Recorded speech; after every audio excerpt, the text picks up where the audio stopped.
Assalamualaikum warahmatullahi wabarakatuh. Alhamdulillahirabbil alamin. Wassalatu wassalamu ala asyrafil anbiya wal mursalin nabiyina Muhammadin wa ala alihi washabbi ajmain. Kaum muslimin yang semoga selalu mendapatkan taufik dan hidayah dari Allah Subhanahu wa taala. Sebagian di antara kita mungkin ada yang berputus asa dari memohon pada Allah Subhanahu wa taala.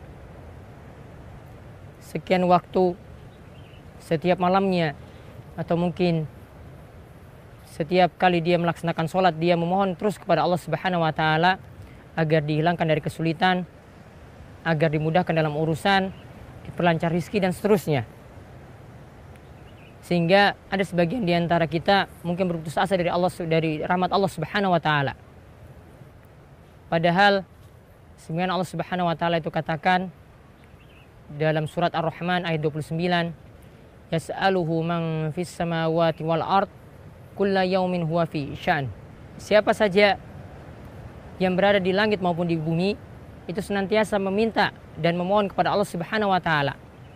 Senantiasa meminta atau mohon kepada Allah Subhanahu wa taala. Kulla yaumin, yaitu setiap waktu. Setiap waktu Allah Subhanahu wa taala dalam keadaan sibuk untuk mengabulkan setiap doa dari hambanya. Ketika menafsirkan ayat ini diantaranya adalah Imam Mujahid, seorang tabi'in. Itu mengatakan bahwasanya setiap waktu, jadi yang dimaksudkan tadi kulla yaumin, yaitu adalah setiap waktu Allah Subhanahu wa taala itu mengabulkan doa. Setiap waktu Allah Subhanahu wa taala itu sibuk untuk mengabulkan doa-doa hambanya. Setiap waktu Allah Subhanahu wa taala sibuk untuk melepaskan kesulitan yang ada pada hambanya, dan setiap waktu Allah Subhanahu wa taala itu sibuk untuk mengampuni dosa setiap hambanya. Maka ini menunjukkan bahwasanya kita selaku hamba Allah Subhanahu wa taala itu mesti meyakini hal ini. Kita seharusnya tidak berputus asa dari berdoa dan memohon kepada Allah Subhanahu wa taala. Karena setiap waktu ketika hamba yang ada di muka bumi ini, baik penduduk langit maupun penduduk bumi, dalam satu waktu itu memanjatkan doa kepada Allah Subhanahu wa taala dengan berbagai bahasa, dengan berbagai macam permintaan, walaupun mereka menyampaikannya dalam satu waktu, Allah itu selalu sibuk untuk mengabulkan doa setiap hambanya. Dan ayat yang mulia ini juga menunjukkan bahwasanya kita memiliki Rabb, memiliki pencipta dan pemberi rizki yang tiada bosan-bosannya mengabulkan setiap doa dari hambanya, dan juga tidak bosan-bosannya untuk mengampuni setiap dosa ketika hamba itu bertobat atau mohon ampun kepada Allah Subhanahu wa taala.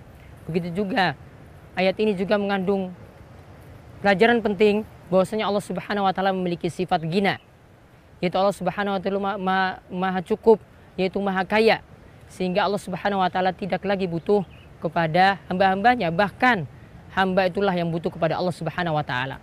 Jika kita merenungkan hal ini, bahwasanya Allah Subhanahu wa taala itu maha kaya, kita itu tempat bergantung kita adalah pada Allah Subhanahu wa taala, maka sudah seharusnya kita tidak berputus asa dari rahmat Allah Subhanahu wa taala.